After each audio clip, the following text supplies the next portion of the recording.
Mateus, capítulo 25, versos 14 a 30.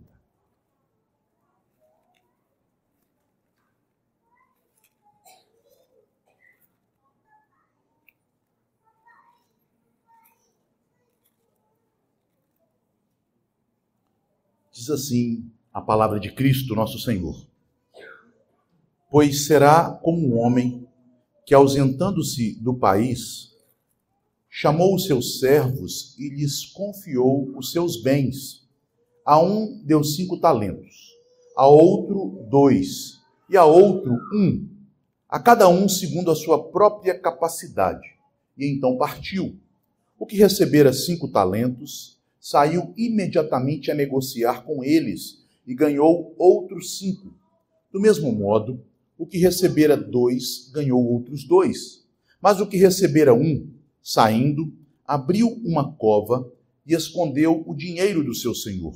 Depois de muito tempo, voltou o senhor daqueles servos e ajustou contas com eles. Então, aproximando-se o que recebera 5 talentos, entregou outros 5, dizendo: Senhor, confiaste-me 5 talentos, eis aqui outros 5 talentos que ganhei. Disse-lhe o Senhor: Muito bem, servo bom e fiel, foste fiel no pouco, sobre o muito te colocarei. Entra no gozo do teu Senhor. E aproximando-se também o que recebera 2 talentos, disse: Senhor, 2 talentos me confiaste. Aqui tens outros 2 que ganhei. Disse-lhe o Senhor: Muito bem, servo bom e fiel. Foste fiel no pouco, sobre o muito te colocarei. Entra no gozo do teu Senhor. Chegando por fim, o que recebera 1 talento, disse: Senhor, sabendo que és homem severo, que ceifas onde não semeaste e ajuntas onde não espalhaste, receoso, escondi na terra o teu talento. Aqui tens o que é teu. Respondeu-lhe, porém, o Senhor: Servo mau e negligente, sabias que ceifo onde não semeei e ajunto onde não espalhei? Cumpria, portanto, que entregasses o meu dinheiro aos banqueiros, e eu, ao voltar, receberia com juros o que é meu. Tirai-lhe, pois, o talento, dai-o ao que tem 10, porque a todo o que tem se lhe dará, e terá em abundância, mas ao que não tem, até o que tem lhe será tirado. E o servo inútil, lançai-o para fora, nas trevas, ali haverá choro e ranger de dentes.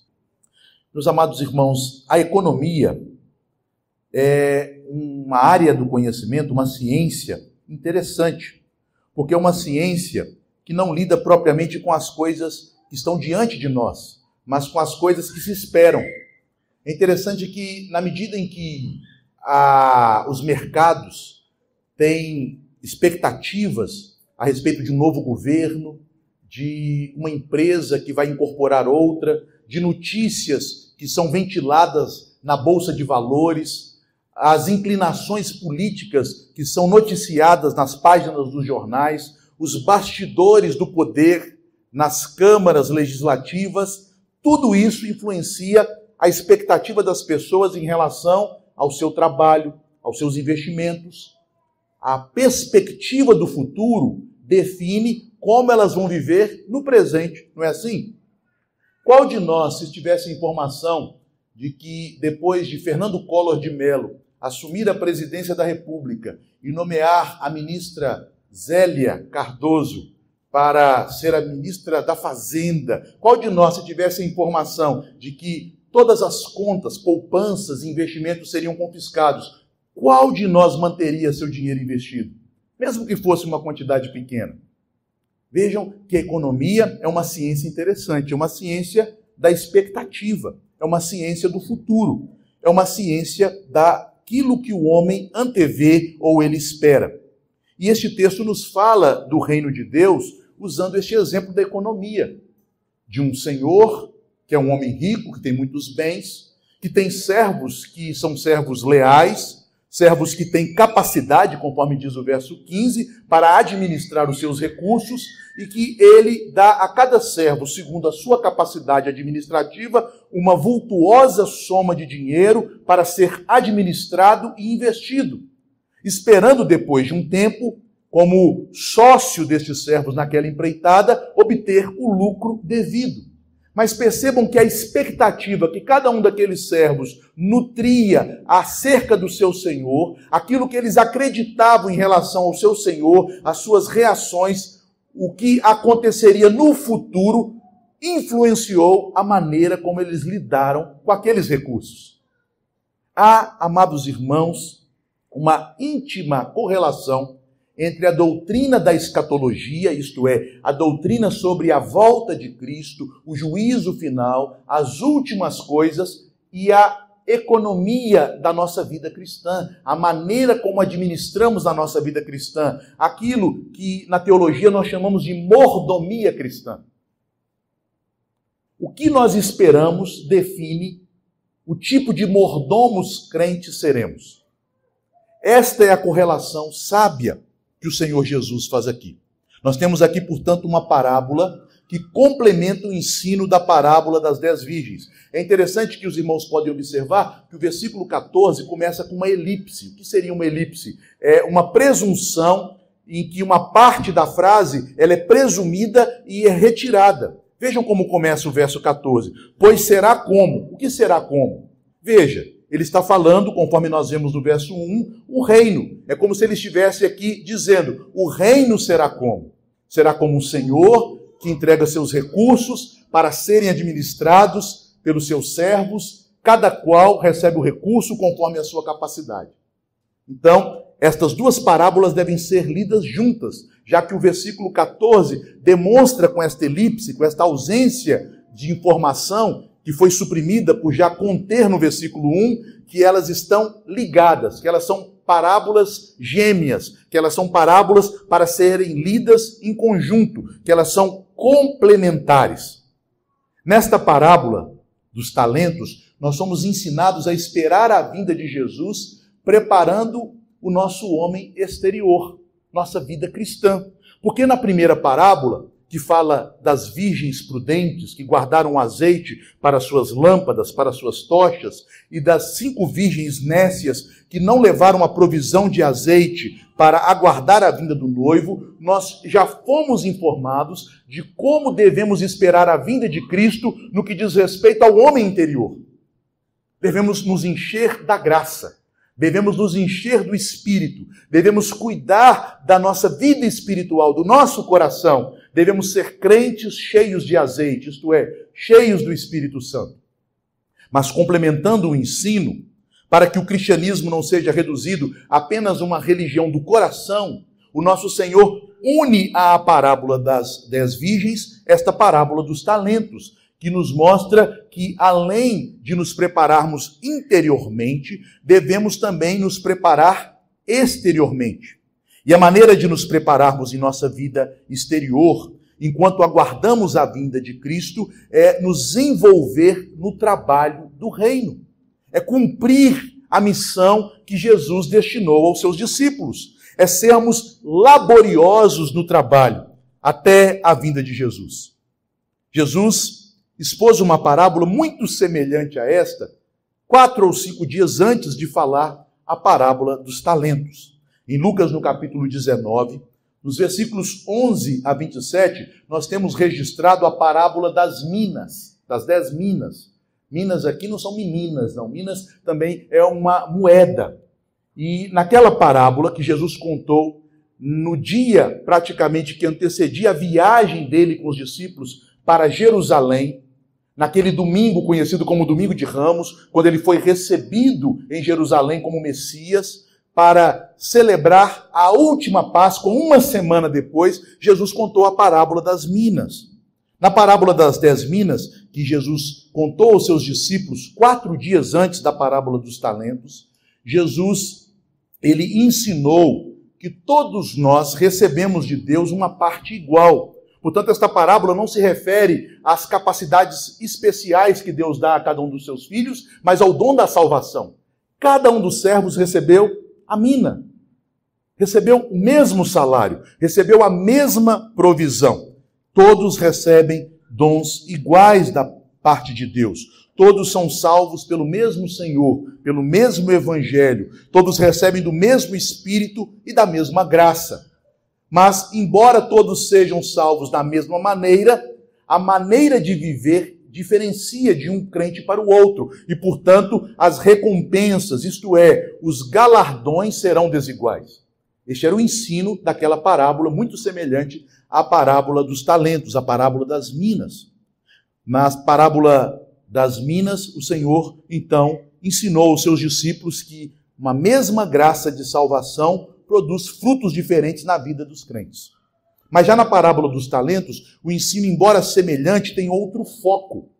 Aqui, 2 ou 3 dias antes da última Páscoa e crucificação do nosso Senhor, Jesus, neste contexto do sermão profético, quando os discípulos perguntam a ele a respeito da destruição de Jerusalém do templo, acerca da vinda dele no seu reino e, por fim, sobre a consumação dos séculos, quando o reino dele fosse concluído, Jesus, então, aqui responde aos seus discípulos sobre a sua segunda vinda, a consumação dos séculos, com esta parábola dos talentos. E o princípio ensinado nesta parábola baseia-se em dons diferentes.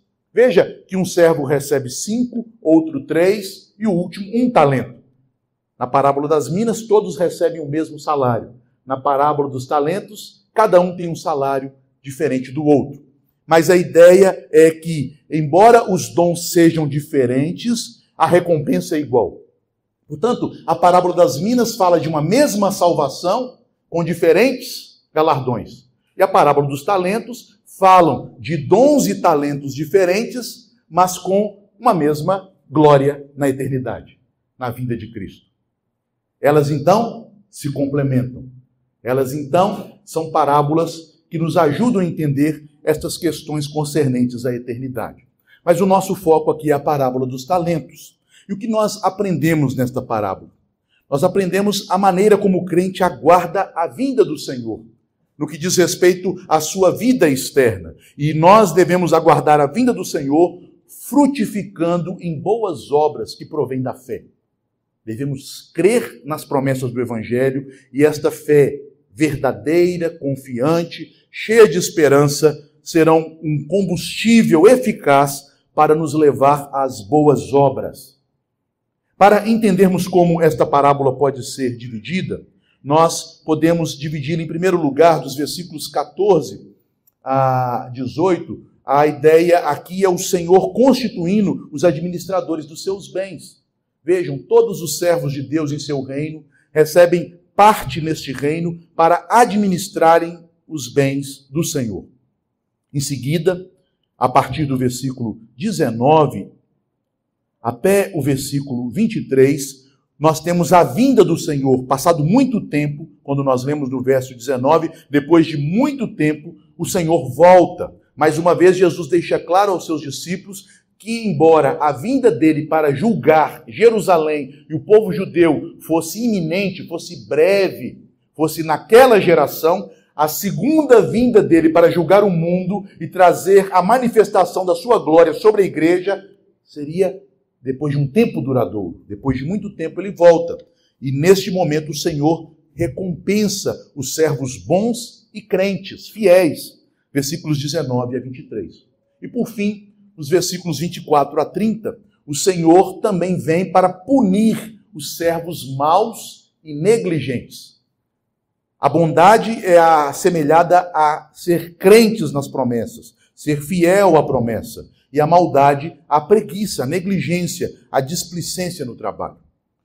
Embora a parábola possa ser, em sua ideia central, tratada rapidamente em um sermão, eu gostaria de usá-la para extrairmos dela, meus irmãos, ensinamentos importantes para a nossa vida cristã, tendo em vista que nós vivemos em um ambiente dentro da igreja evangélica, no que diz respeito à vinda de Cristo e à expectativa da sua vinda, um ambiente que foi muito contaminado por uma visão pessimista do futuro. E nós sabemos que a escatologia, ela parece nesse aspecto com a economia. Se nós tivermos uma visão pessimista do futuro, nós não vamos investir, nós não vamos trabalhar. Não é assim que funciona na economia? Olha, o mercado está ruim, ninguém quer investir. Não há empregos, não há investimentos.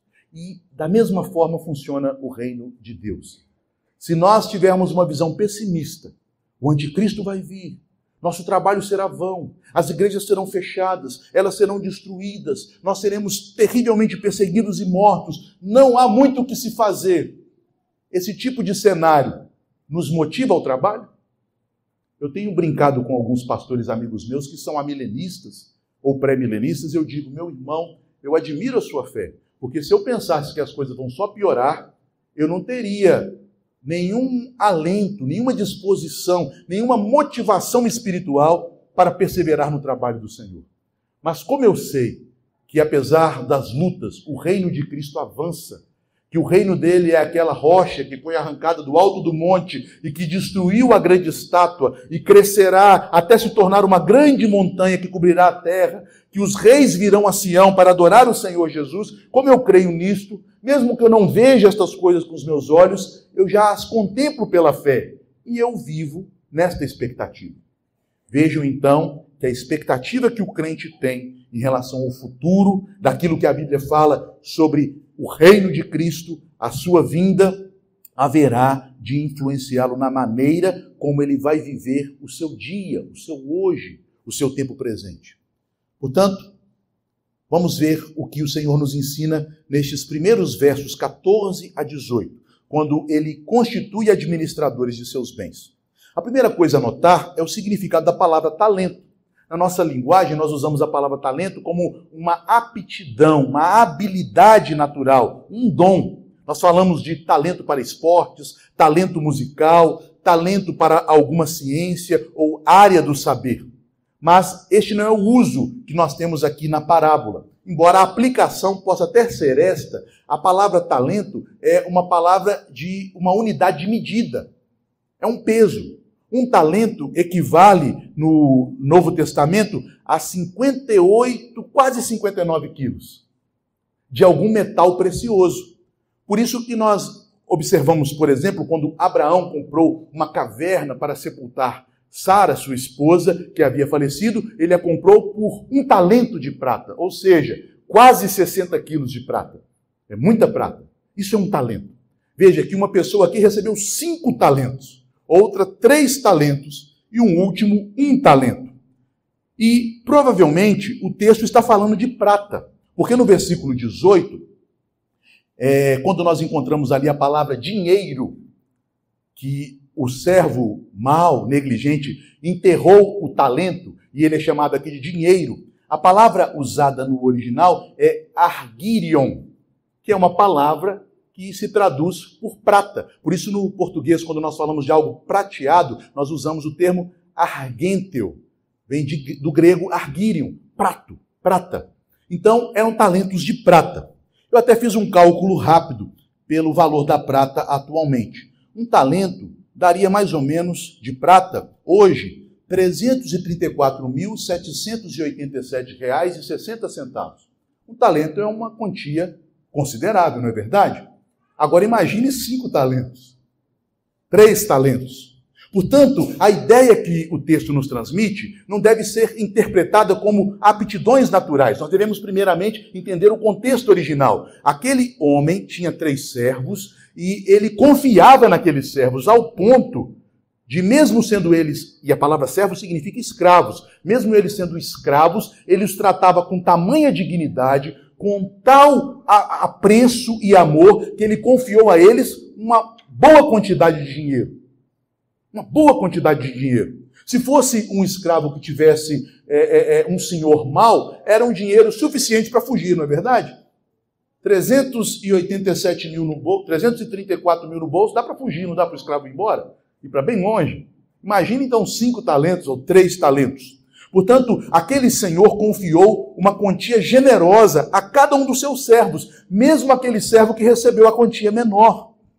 O Senhor, ele sabia que ele haveria de se ausentar por um tempo longo e ele tratou os seus servos não como escravos que eles eram, mas os tratou como sócios em uma empresa, em uma empreitada. Ele deu a eles liberdade de maneira muito autônoma, de terem recursos, negociarem com esses recursos, auferirem lucros, serem beneficiados com estes lucros e, uma vez sendo fiéis, serem colocados em uma posição superior. Percebam então como este Senhor é bondoso. Ele distribui seus tesouros segundo a capacidade deles, mas o texto no verso 14 diz: ele confiou os seus bens.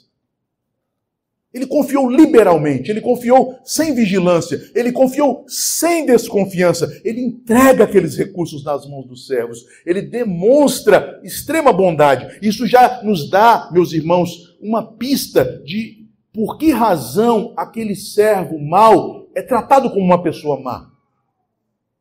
Como ele poderia dizer que aquele senhor era um homem extremamente severo, se ele foi tão liberal e bondoso? Veja como a expectativa, a fé equivocada, a visão distorcida que aquele homem tinha a respeito do seu Senhor o levou a atitudes erradas, atitudes que o prejudicaram, atitudes que o colocaram em uma situação de condenação. Mas isto é assunto para tratarmos de forma detalhada mais adiante. O que nós podemos entender é que os bens que foram dados àqueles homens eram recursos consideráveis e que, entendido que estes talentos eram bens pecuniários, era prata, era valor monetário, eles de fato têm uma aplicação como dons que Deus nos concede, quer sejam os dons naturais que Ele distribui por sua providência, mas principalmente os dons concedidos aos crentes pela graça de Cristo. A ideia é que Deus é muito bom para conosco. Ele, embora sejamos servos, embora Ele não nos deva nada, Ele nos trata como sócios. Ele nos trata com extrema generosidade. Ele nos trata com grande confiança e liberalidade. Ele nos abençoa com muito mais do que nós merecemos. O Senhor, então, iria se ausentar. Ele haveria de sair por um longo tempo de sua casa. Ele iria estar fora e queria que os seus servos colocassem aqueles dons, aqueles talentos para lucrarem, para renderem. Entendendo a aplicação destas verdades como dons e aptidões que Deus concede a nós em sua graça, em sua abundância, a ideia que nos é transmitida aqui é que devemos, meus irmãos, enquanto Jesus está nos céus, enquanto nós aqui na terra aguardamos a sua vinda, nós devemos viver para a glória de Deus. Devemos viver para a nossa santificação e devemos viver para o proveito do próximo. Mas vejam que princípios importantes acerca da mordomia cristã nós podemos extrair destes primeiros versos, 14 a 18. Em primeiro lugar, estes versos nos ensinam claramente aquilo que o apóstolo Paulo, em 1 Timóteo, no capítulo 6, declara: nada temos trazido a este mundo, nem nada dele levaremos. Amados irmãos, nada te pertence. Você não tem nada. Nem mesmo o seu corpo te pertence.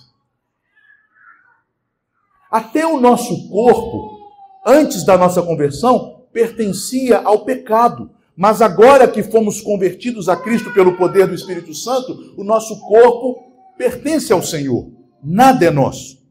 O segundo princípio que podemos extrair deste texto é que desde a criação, quando Deus criou o homem, macho e fêmea, o ser humano, e os colocou no jardim do Éden como o centro e templo de Deus, o santuário de Deus no mundo, Deus colocou os seres humanos como seus administradores, aquilo que Calvino chamava de regentes de Deus.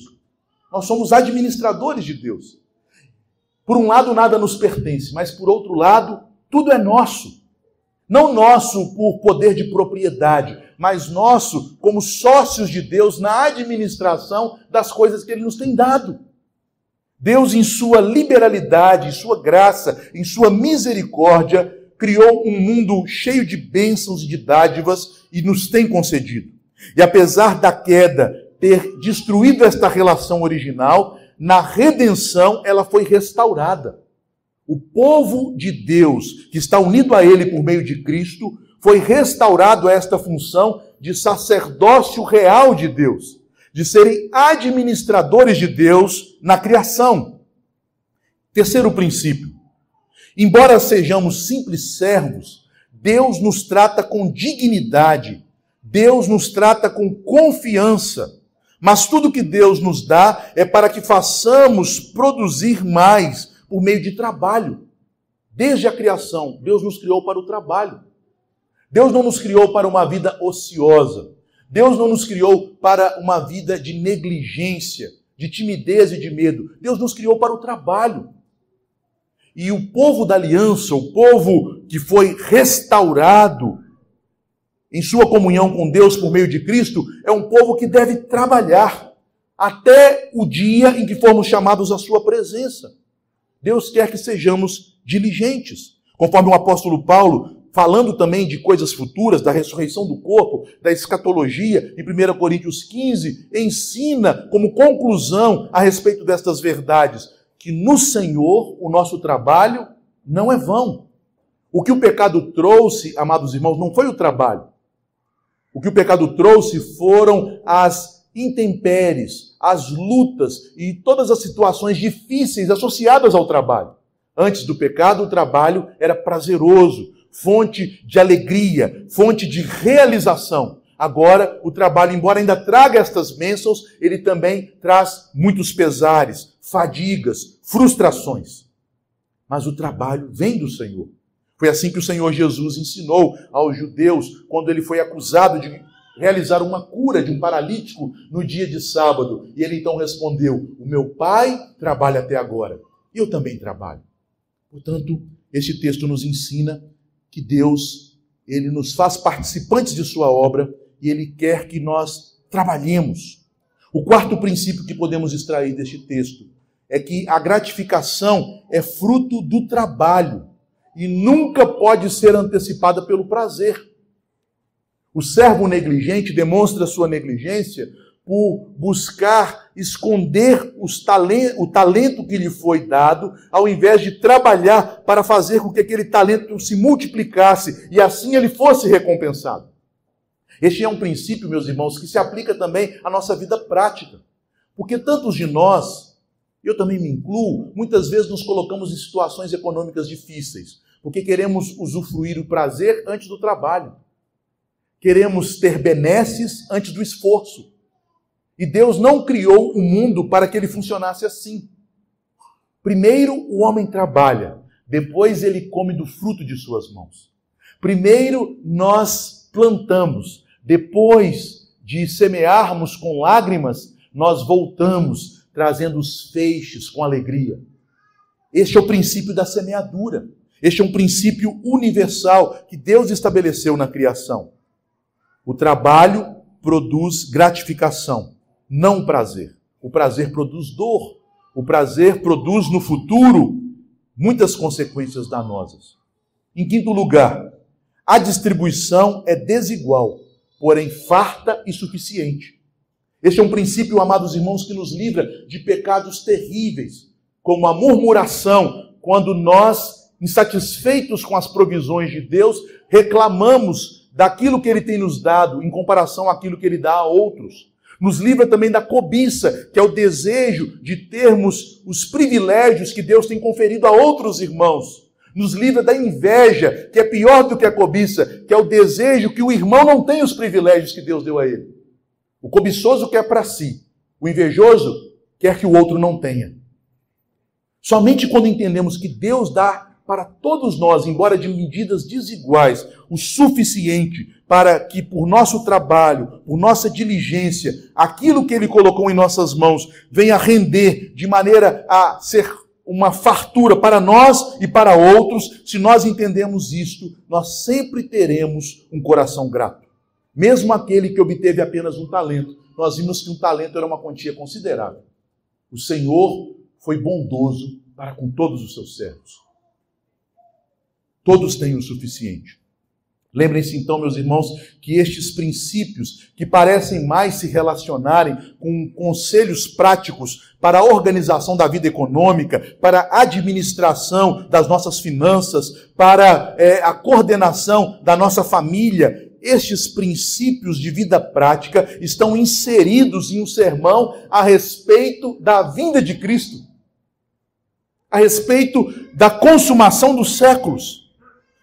Porque o que Jesus quer que os crentes entendam, que ao invés deles ficarem com sua cabeça voando nos céus, buscando sinais, buscando realizações estranhas das nações, dos governantes, do governo mundial, da ONU, para fazerem suas elucubrações, se enredarem em fanatismos religiosos ou políticos, eles devem colocar mãos à obra, eles devem trabalhar.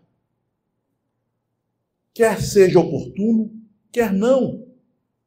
O crente não deve viver como um fanático, um alucinado, um místico. Deus deseja que esperemos a vinda de Jesus sendo úteis. E, meus queridos irmãos, este é exatamente o ensino do apóstolo Paulo à igreja de Tessalônica. Quando em Tessalônica surgiu o fanatismo a respeito da vinda de Cristo, quando muitos esperavam em Tessalônica que a vinda do Senhor acontecesse naqueles dias, imediatamente, e eles então abandonam seus empregos, abandonam seus afazeres, se tornam pessoas fanáticas, indo de casa em casa, vivendo a custas da igreja e dos irmãos. O apóstolo Paulo então ensina boa doutrina sobre a vinda de Cristo, sobre as últimas coisas, sobre a ressurreição dos mortos, para que aqueles crentes fossem exortados a uma vida de trabalho, a uma vida de utilidade, a uma vida de labor para a glória de Cristo, para a glória de Deus. Vejam, meus irmãos, como o apóstolo Paulo, em 1 Tessalonicenses 4, dos versículos 9 a 12, pelo Espírito Santo ensina que o fruto de uma vida cheia de amor ao próximo, uma vida madura em santificação, é demonstrada no ato de trabalhar. Quer conhecer uma pessoa que tem crescido em santificação? Quer conhecer uma pessoa que ama o seu próximo? Ela é trabalhadora e diligente em tudo aquilo que o Senhor coloca em sua mão e ela abençoa outros com o seu trabalho. É o que diz o apóstolo. Veja o que ele escreve. No tocante ao amor fraternal, ao amor entre os irmãos, não há necessidade que eu vos escreva, porquanto vós mesmos estáis por Deus instruídos que deveis amar uns aos outros. E, na verdade, estáis praticando isto. Então, como eles praticavam o amor fraternal? Completa o apóstolo. Mesmo para com todos os irmãos em toda a Macedônia. Contudo, vos exortamos, irmãos, a progredir nestas coisas, cada vez mais, a serem diligentes por viver uma vida tranquila, cuidar do que é vosso, trabalhar com as próprias mãos, como vos ordenamos, de modo que vos porteis com dignidade para com os de fora e de nada venhais a precisar. Mais uma vez, o apóstolo une a doutrina à vida prática.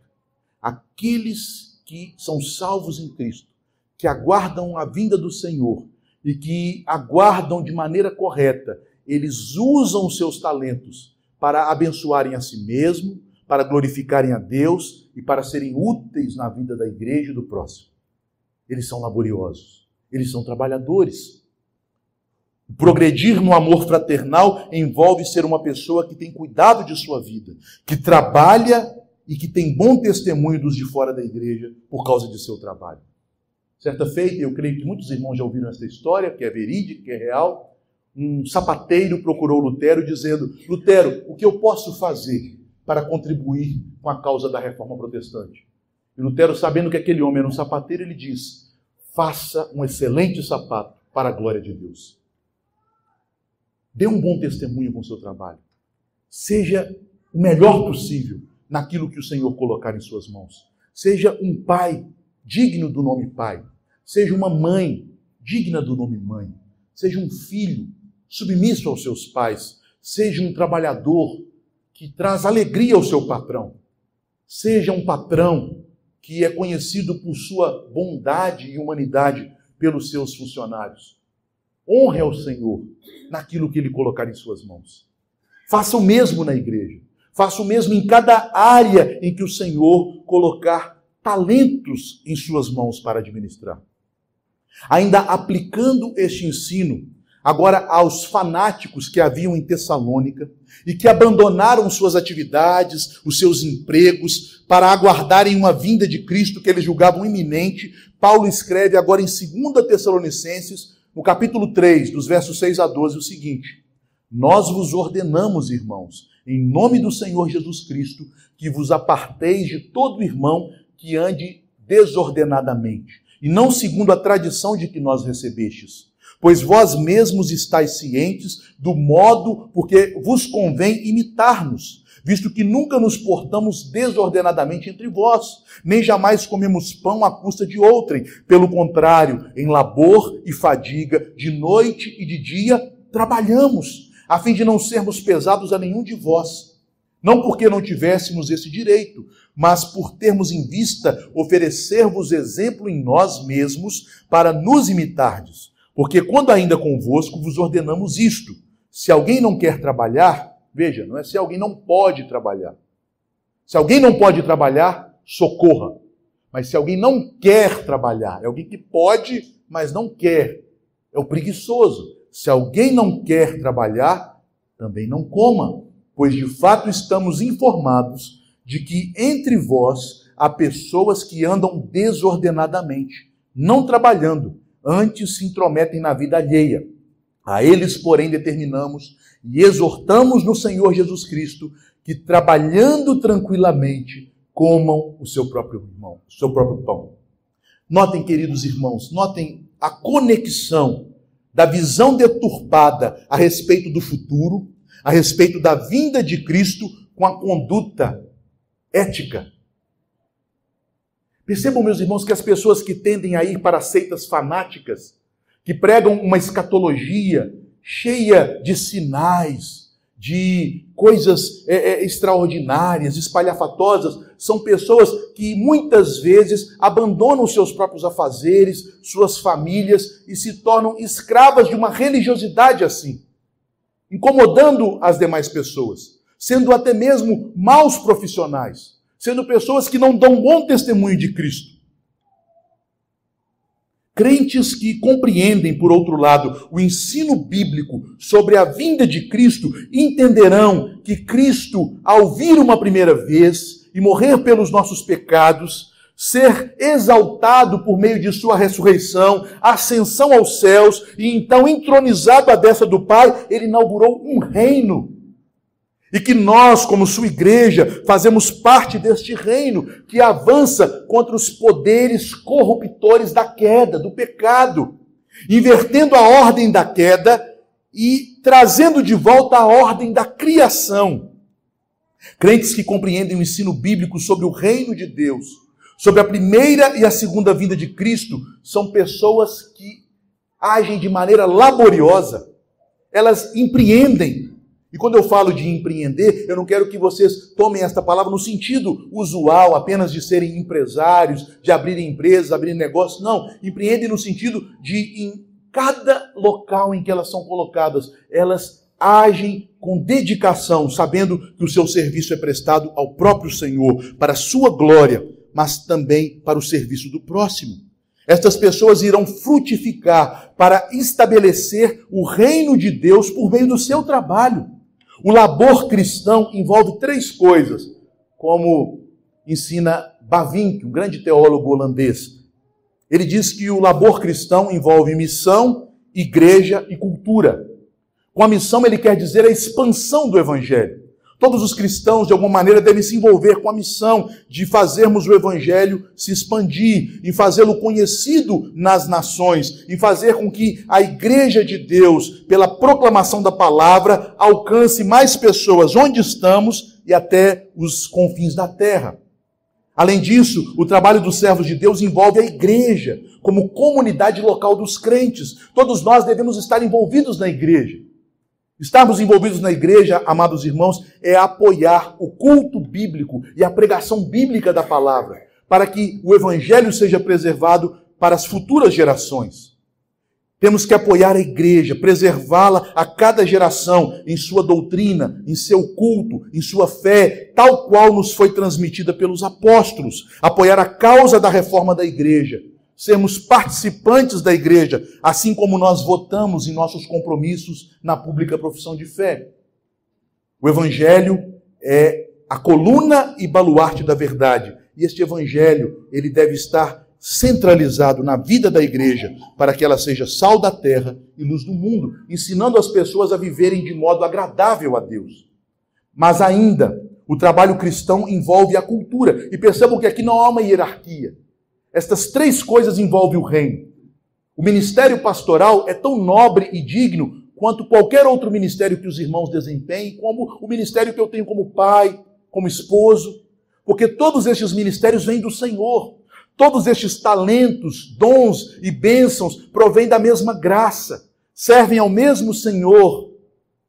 Portanto, não há uma ordem hierárquica, mas também nós devemos atuar como cristãos na cultura, isto é, nas nossas atividades relacionadas ao cumprimento do mandato original, em Gênesis 1:28, quando Deus estabeleceu o homem e a mulher, os constituiu pelo casamento em uma família e deu à família da aliança a ordem de sujeitar toda a criação ao domínio do reino de Deus, a fazer com que toda a criação desenvolva suas potencialidades para a glória de Deus e para o serviço dos homens.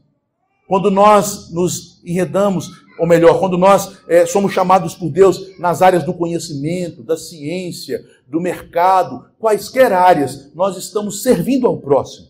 Nós estamos demonstrando amor ao próximo. Nós estamos demonstrando o cuidado que Deus tem pela humanidade. Portanto, a igreja também é chamada a aguardar a vinda de Cristo trabalhando nas atividades relacionadas à cultura. E essas atividades, amados irmãos, desde antes da queda, envolvem não apenas a ordem de cultivar o jardim, o cosmos, mas também a ordem de guardar. Porque mesmo antes da queda, havia a ameaça de Satanás. E agora, após a queda, esta ameaça é ainda mais visível, mais incisiva. Portanto, cuidando da cultura, nós devemos fazer prevalecer a verdade na área em que Deus nos colocou. Se o Senhor te colocou na educação, você tem um compromisso como servo de Deus e cidadão do seu reino, de ser luz ali. Se o Senhor te colocou no comércio, da mesma maneira. Se o Senhor te colocou no serviço público, da mesma forma. Onde quer que os crentes são colocados, eles estão ali administrando os talentos que lhes foram entregues por Deus para a glória do Senhor e o benefício do próximo. Quer seja Daniel na Babilônia, administrando um reino antagônico ao reino de Deus, mas fazendo isto para a glória do Senhor. Quer sejam os reis piedosos na Judéia, que também administraram ali a igreja de Deus e o Israel de Deus para a glória do Senhor. Todos nós temos este compromisso de sermos servos bons e fiéis. Por isso a ordem de Deus envolve cultivar e guardar. Todos estes aspectos estão relacionados a estes primeiros versos da parábola dos talentos.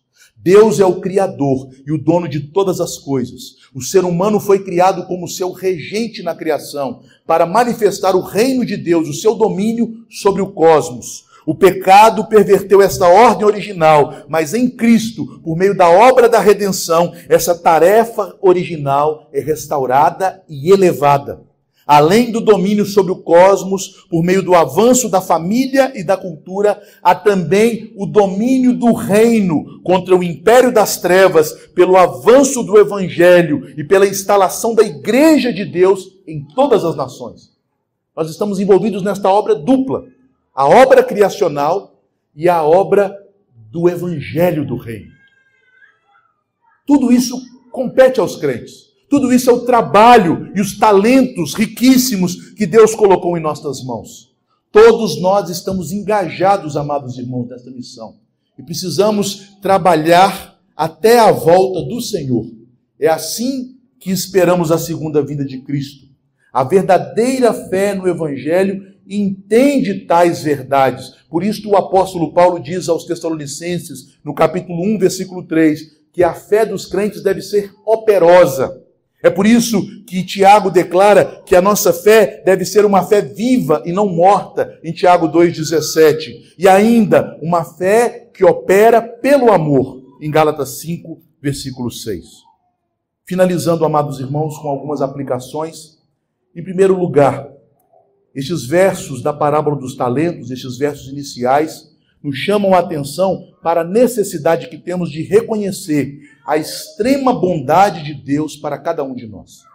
Nossa tendência, muitas vezes, é achar que Deus não está sendo bom o suficiente conosco, que a providência não tem dado as bênçãos que nós precisamos para a manutenção da nossa vida, para o nosso sustento, para o nosso conforto.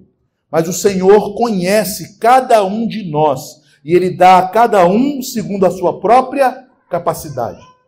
Deus sabe o que há no seu coração. Talvez, se Ele te der os mesmos privilégios, posições, riqueza de outros irmãos, o seu coração sucumbiria. Deus conhece a capacidade de cada um de nós. E Ele dá segundo a capacidade.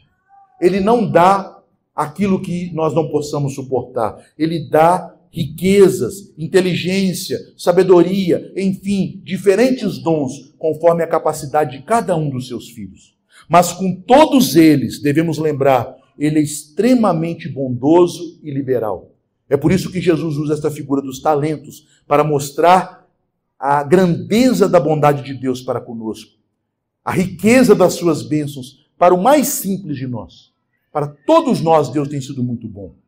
Portanto, meus irmãos, sejamos gratos a Deus. Reconheçamos que nada temos trazido a este mundo, nem nada dele levaremos. Este pensamento vai nos proteger da murmuração, da cobiça e também da inveja. Quando nós observarmos as bênçãos que Deus tem nos dado, quando nós contarmos as bênçãos e podemos observar, como diz o hino, quantas elas são, quantas bênçãos são. Em segundo lugar, você tem sido um cristão frutífero em sua vida? Deus quer que nós trabalhemos para a glória dele. Deus quer que sejamos frutíferos em nosso lar, com a nossa família. Deus quer que sejamos frutíferos em nosso trabalho, nas posições que Ele coloca na cultura. Deus quer que sejamos frutíferos na igreja. Portanto, irmãos, peça ao Espírito Santo sabedoria e graça para você equilibrar estas coisas. Quantos cristãos se destacam na vida secular, mas na sua vida na igreja são frágeis e fracos. Outros, no entanto, são crentes laboriosos, crentes trabalhadores, mas são falhos em desenvolver seu trabalho, sua vida secular, em terem disposição para sustentar sua família, cuidar de sua casa. Deus tem nos dado estas responsabilidades porque é Ele que nos capacita a cumpri-las. E Ele quer que sejamos servos fiéis, que façam com que cada uma destas áreas rendam bênçãos para o louvor dEle, para o nosso bem e para o bem do próximo. A igreja, a família, os trabalhos e afazeres na cultura, tudo isto glorifica o Senhor quando nós fazemos para Ele. Portanto, peça graça ao Senhor e sabedoria para exercer sua vocação. Em terceiro lugar, não há tarefa que Deus nos dê que não seja boa. Não há tarefa que Deus nos dê que venha dEle que não seja boa. A tarefa do lar é boa. As tarefas da igreja também igualmente são boas. As tarefas nos nossos trabalhos e atividades no mundo também são coisas boas.